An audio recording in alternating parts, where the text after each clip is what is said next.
Women Taking the Lead, episode 103. Take a look at it from somebody else's perspective, whether that's the person I'm interacting with, the customer who might be interested in what I want to offer, the person that's part of my group that has a question. Just really get out of my own story and look at things from their perspective. Hello, my name is Jody Flynn and welcome to Women Taking the Lead, where we are all about creating blasts of inspiration to help you overcome self-doubt so you can lead with confidence, integrity, and a sense of humor. Head over to womentakingthelead.com to get the solutions to your top 5 leadership challenges. Now, your future awaits, so let's get started. Hello, everyone, and thank you for joining us today. I'm here with Laura Brandenburg, who started an online business in 2008. And in 2012, shortly after the birth of her first daughter, she landed on a mix of digital project offerings that enabled her to build a 6-figure business while working part-time from home. Laura empowers women to build online businesses the mom style way. Profitable, flexible ventures that nourish your creative spirit. And Laura, I just love the sound of that. And I'm going to want to get into that in a bit. But before we go there, that was a great little intro. But tell us more about you and your own humble beginnings. Yeah. Well, thank you so much for that warm welcome. It's great to be here, Jody. When I started thinking about humble beginnings, like where does that pop up? I grew up in Woodhaven, Michigan, just south of Detroit, and went to school, got a great scholarship and got to go to a great school. So that part doesn't feel humble. But I never really had a career path in school. So I majored in philosophy and English and kind of never knew what I was going to do growing up when I grew up. And so right out of college, landed in a very entry-level role.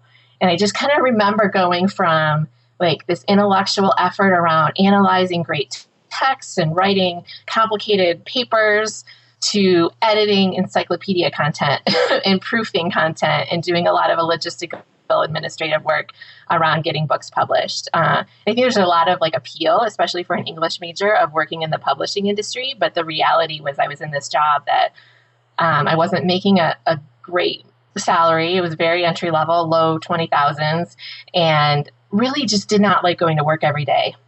And I did not know how to get out of that at the time. And so I struggled through that for 1.5 years, 2 years.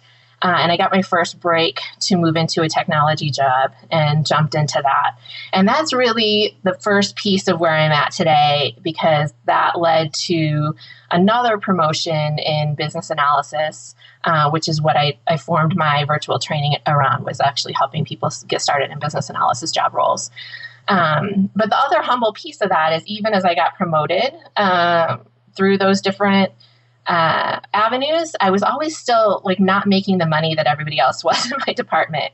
And I don't feel like it was so much the male-female factor. There were a lot of women in leadership positions in my first company, but it was definitely a youth factor. So it kind of didn't always matter that I was doing a job of people who were 5, 10, 15 years older than me.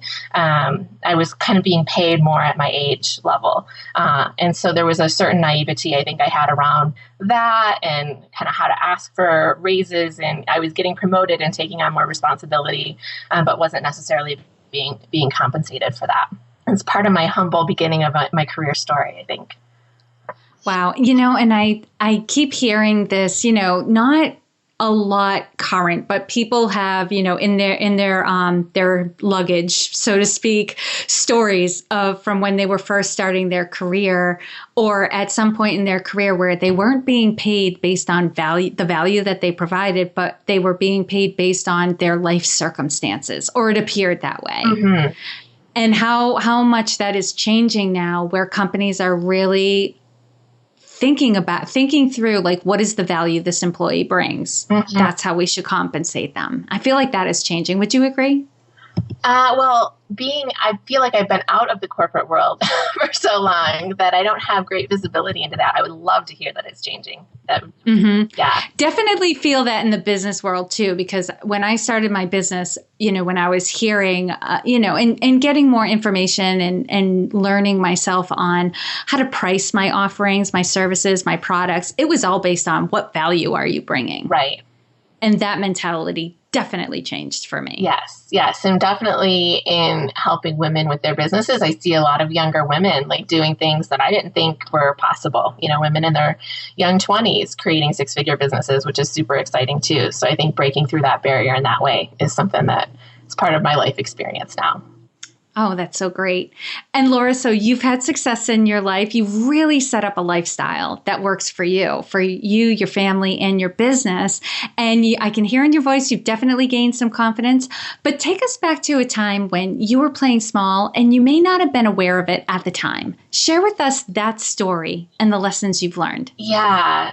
So kind of picking up where I left off, but fast forwarding a bit. So I was late 20s, and I had been, at that point, I had worked at 3 different companies and really had one particular executive kind of notice me and put me into positions of increased more and more responsibility. So I was in a new company and I had built from the ground up a 15-person technology team. It was a small company. I'd hired every person, set up every process. But that mentor left to do another job within the company. And so then I had 2 bosses again over the course of 2.5 years. It was a little bit of a crazy time. And I remember this conversation with the third boss, and she had just recently come into the company and there was a shift that was happening coming from our investors. And I had stepped up to a lot of the challenges that she had thrown at me, but there was still just always these like strong deadlines and just very hard. She was very hard on the project management part of my team when those deadlines didn't get met, even though in my mind they were just like excruciating and difficult. And it just, the things weren't adding up in how we could actually accomplish some of these goals. And so the moment though, that's kind of the lead up, but the moment is she walked into my office and kind of just dropped in to let me know that that day she was interviewing someone to take over a third of my team. So I had 3 different functional areas I was responsible for. And I was going to be part of that interview process that day. And part of me was just so grateful because it was the part of my team that she was the hardest on. So I was like, oh my gosh, thank you, right? I'm not going to have to deal with this anymore. But I was also, I feel like in that moment, being really small about it because she was hiring that person to be a vice president. I was at a director level role. And I kind of started groveling about how, I know that someday I could probably make what I'm doing into a VP level role too, but, that day is not yet. And I'm looking forward to figuring that out. And I just remember kind of backing away from the challenge that was in front of me, the reality of what was happening, that a big part of my responsibility was being taken away without me really having a say in that, or part of my team even. And so it was definitely one of those moments that looking back, I was like, oh my gosh, what was I thinking? I really wish I had lived my values a little bit more, or a lot more in that job, and probably stood up to what was happening in a lot stronger way. So I always look back at that moment and just wish that things could be different. Yeah. And it's so interesting what you said, that it was a mix of relief. Yes. Right? And missed opportunity. Because I think, and that's a perfect playing small moment, because oftentimes when we're playing small, it's where we're playing comfortable, right? We're somewhat relieved that like responsibilities being taken off of us, or people aren't expecting a lot from us. But it also, what's crazy is you were capable of leading that team to success. It sounds like there was just something missing in the communication, in the support, in the mentorship that could have helped you.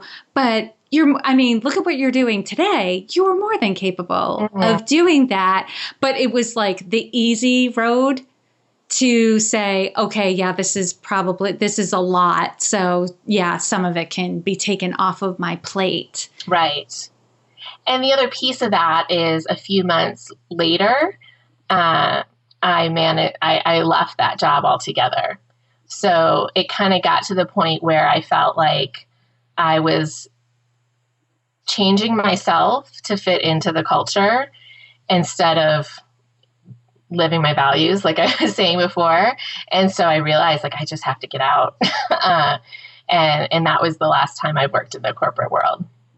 Yeah. And I think, that's a gut check. Like whether somebody is planning on starting their own business or going to another corporate opportunity job, that if you're in a culture that makes you feel, how do I want to describe it? Like that you can't be yourself or it's going against your values, that environment's hurting you in ways you probably don't even realize. Like you'll wake up someday and wonder who you are anymore. So, I'm always saying to people, pay attention to the signs. Like if you feel like, for lack of a better term, if what's going on at work makes you feel yucky,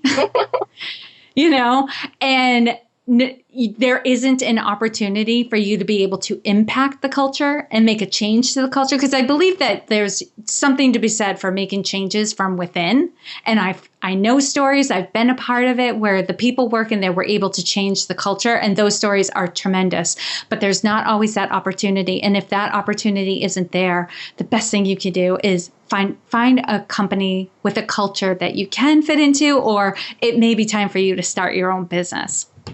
Awesome, Laura. Thank you for that story.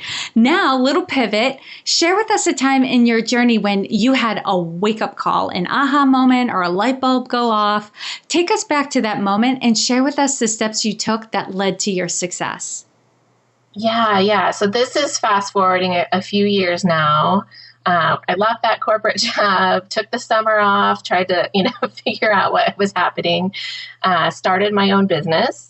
And really had been inching along in the business for a few years, was mostly relying still on consulting for my income and contracting, not so much the offers I was making to my list and the virtual products and the training, the kinds of things that are the base of my income now.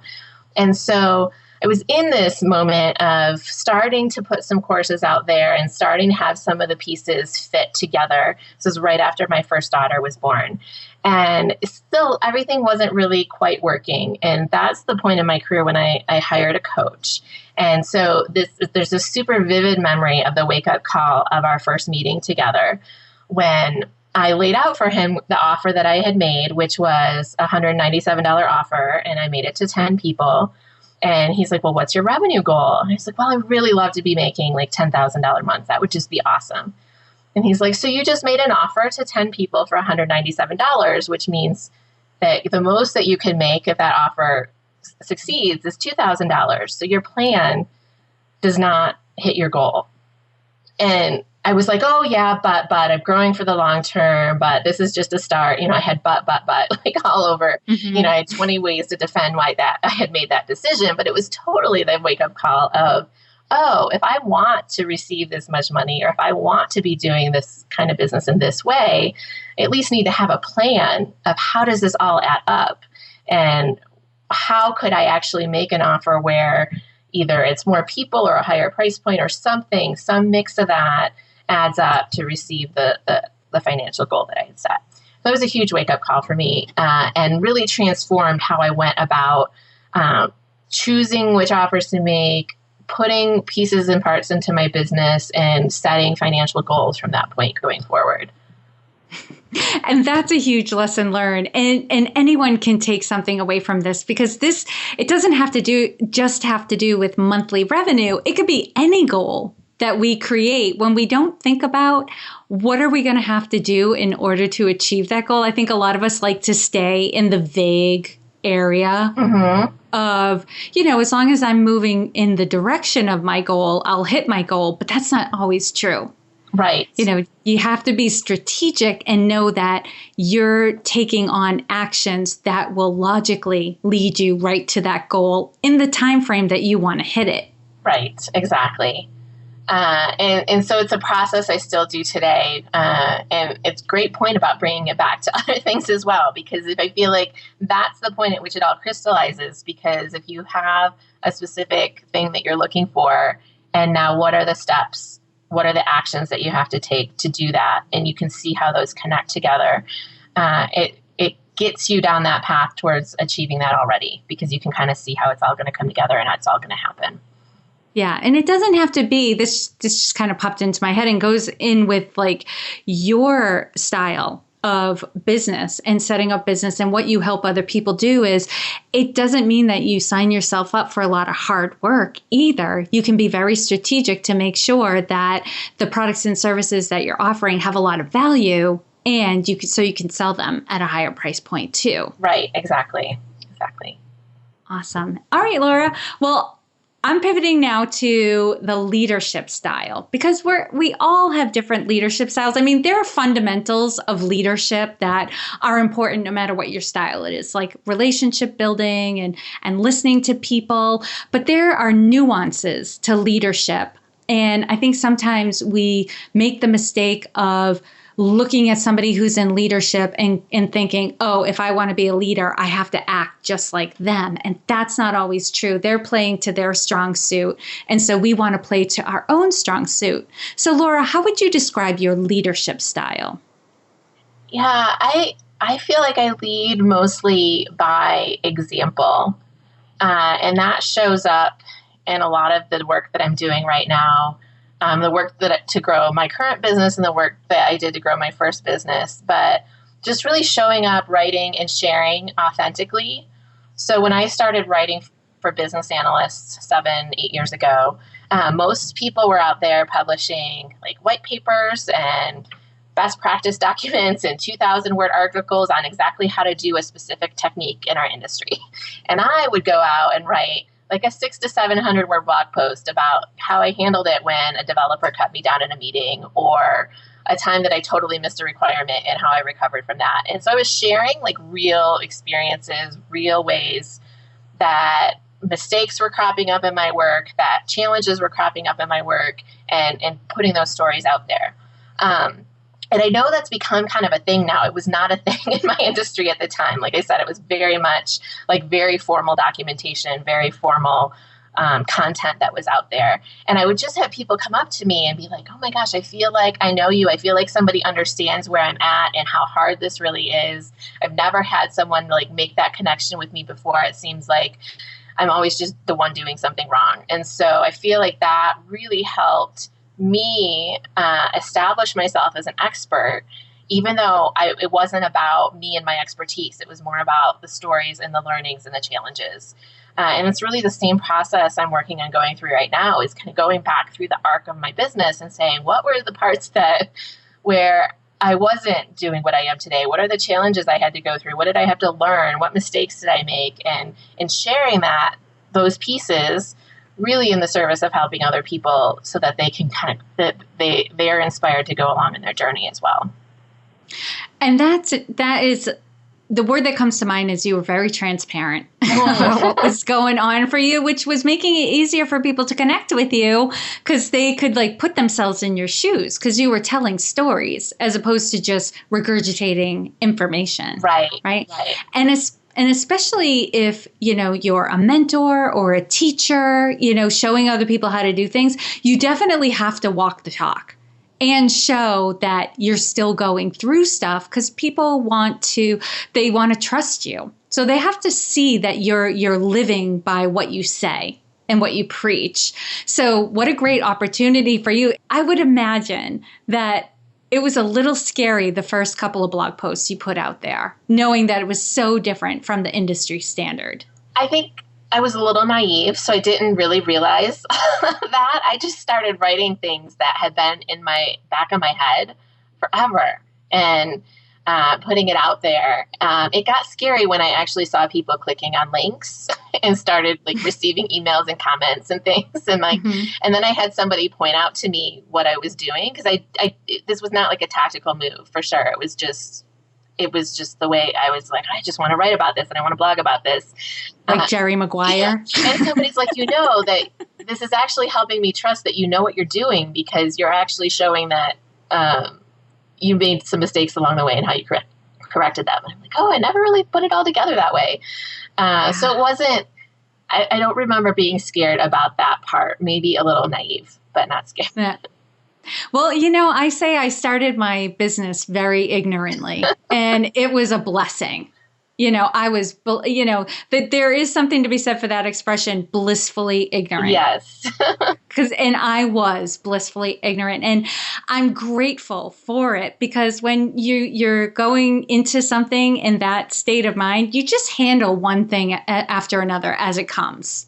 Right? You don't get overwhelmed. It's just like, oh, I didn't know this was going to happen. I'll deal with this. Oh, I didn't know this was going to happen. I'll deal with this. If I had known the full picture of what it could look like, I don't think I would have started my business, because I wouldn't have felt at that time that I was capable to get through all of it. Now, being on the other side, I realize I'm totally capable. But I wonder sometimes if that isn't just exactly the way it was supposed to be, so I could move forward and just take action. Right. I love that. So, all right, Laura, what is one thing you're working on right now that you're really excited about and want to share with us? Yeah, so I have been working on, just for the last couple of weeks, a money mindset masterclass workshop type deal. And it's just absorbed so much energy, and it's been amazing.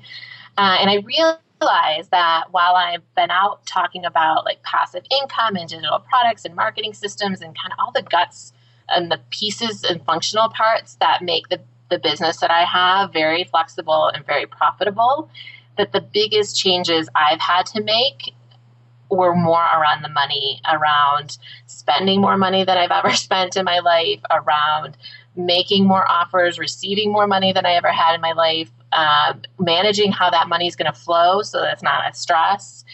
And so what I've been working on is, how do I share that now with others in a way that's really part doing, because I feel like a lot of it was learning to do different things with money and track it in different ways.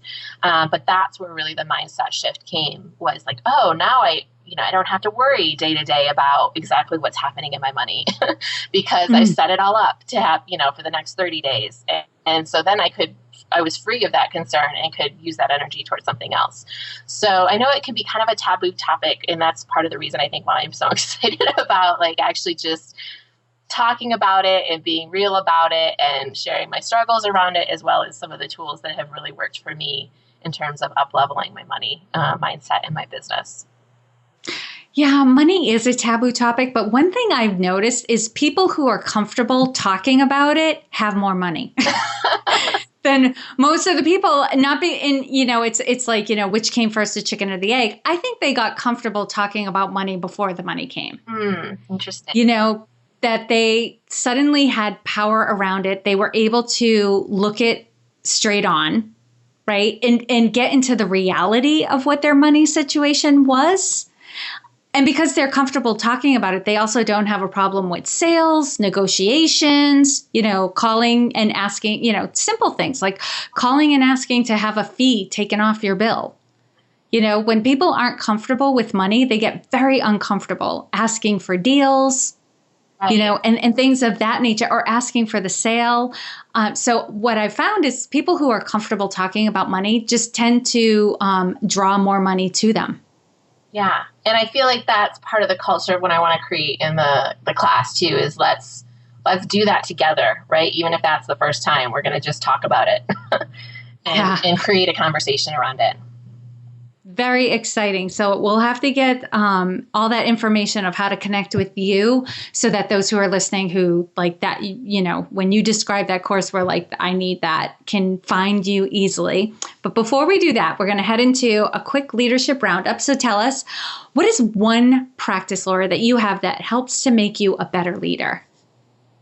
Yeah. So one piece that came up for me here was really to get out of my own story sometimes. And I just talked about kind of sharing my story, but I feel like sometimes when I'm caught in a dilemma or feeling small, right, and need to step up, what helps me get out of that is to take a look at it from somebody else's perspective, whether that's the person I'm interacting with, the customer who might be interested in what I want to offer, the person that's part of my group that has a question. Just really get out of my own story and look at things from their perspective and use that as some information to help guide my decision. It's not that I have to immediately meet their request head on, but really take some time to understand that. And it just gives gives me anyways a much broader view of the situation, gets me out of my own head, and I think does make me a stronger leader.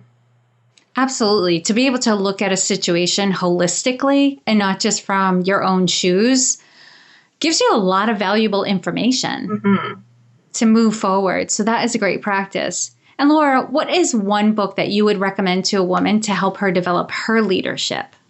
Yeah, so hands down, that has to be Playing Big by Tara Moore.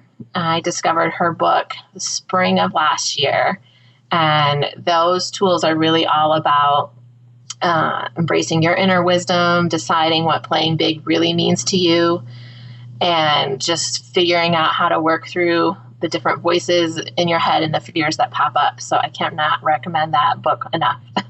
Oh my God, I just got excited just thinking about that. I'm going to have to put that on my list. So thank you for that. And Laura, what advice would you give your younger self? I would tell her that you are not going to please everyone, and that the sooner you embrace that, the sooner you can get on with doing your most impactful, most creative work. If we could all learn that lesson and just make peace with it. I tell that lesson too. Yes, that's one of those, like, you could put it on what am I trying to say here? A tape. Like, a tape just goes over and over again. You are not going to please everyone. It is impossible. Everybody wants something different. So if we could just make peace with that, right? And what you talked about earlier, coming from your inner wisdom, and from your own compass to do what's right for you or what's right for the group at large, whatever motivates and drives you, coming from a values place rather from a place of trying to make sure everybody's happy. Because that never works. Yeah. I often found, I don't know about you, that when I really was going out of my way trying to make sure everyone was happy, I pretty much made sure that everybody was unhappy because they were so stressed out and irritated with the whole process that ultimately everyone was unhappy. And I learned my lesson. And going back just to that playing small moment that I had, that was really the root of it. I wanted my team to be happy. I wanted my manager to be happy. I had all these stakeholders that I wanted to be happy, and nobody was happy, and I was miserable. And so if I had focused more on, what I thought was right, I feel like I could have made a much different impact in that situation. Yeah, amen. All right, Laura, share with us a success quote or a mantra and why it has meaning for you. Yeah, my mantra for this year is all about stepping into my power. And so that's something I tell myself a lot lately is, Laura, what does it mean to step into your power here? And part of that is that I realized if I want to empower other women to create flexible, profitable online businesses, that you can't empower others if you're not in your own power and comfortable in that. So it can mean different things. It can mean like taking advantage of the opportunity to do a podcast like this, right? Making a new program offer when that idea comes up. Or sometimes it's just like taking time off for me or taking time off to be really there with my kids. But just thinking about what's my power in this situation. What do I want to do if I'm operating from a place that's me stepping into my power? That's what I'm working on for this year. Yeah, that's a great question for reflection. I'm going to think about that too. I'll add that to my list. And lastly, Laura, what is the best way for this community to connect with you? Yeah, that's wonderful. So I have a website at laurabrandenburg.com. And I also have a very active, engaged Facebook group called Mom Style Your Business, where we talk about all of these things as they come up for us in our businesses. Very cool. And for those of you who are listening and are on the go, don't worry about it. You can find all the links and resources shared in this episode at womentakingthelead.com, or you can use the short link, which is womentl.com. And you can put Laura in the search bar and her show notes page or blog post that accompanies this episode will come right up. So Laura, thank you so much for taking the time to inspire and enlighten us. We are all better for having met you. Thank you, Jody. It's been an honor to be here.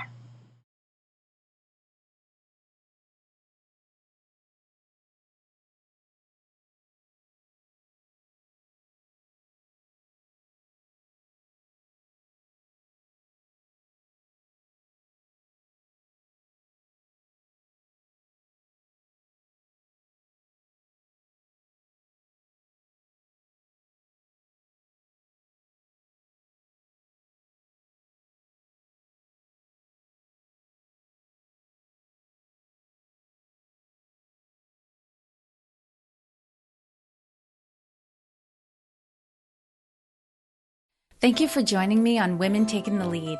Were you inspired to take some action today, but maybe don't know where to start? Or maybe you have so many great ideas you can't decide where to focus your attention. Don't let stress or overwhelm stop you from having the career, the business, or the life you want to live. Head over to womentakingthelead.com/coaching or use the short link womentl.com/coaching to sign up for a consultation with me. And to strengthen you on your leadership journey, I'd like to send you off with a quote from Marianne Williamson, so here goes. Our deepest fear is not that we are inadequate. Our deepest fear is that we are powerful beyond measure. It is our light, not our darkness, that most frightens us. We ask ourselves, who am I to be brilliant, gorgeous, talented, fabulous? Actually, who are you not to be? You are a child of God. Your playing small does not serve the world. There is nothing enlightened about shrinking so that other people won't feel insecure around you. We are all meant to shine as children do. We were born to make manifest the glory of God that is within us. It's not just in some of us, it's in everyone. And as we let our own light shine, we unconsciously give other people permission to do the same. As we are liberated from our own fear, our presence automatically liberates others. Again, thank you for joining me, and here's to your success.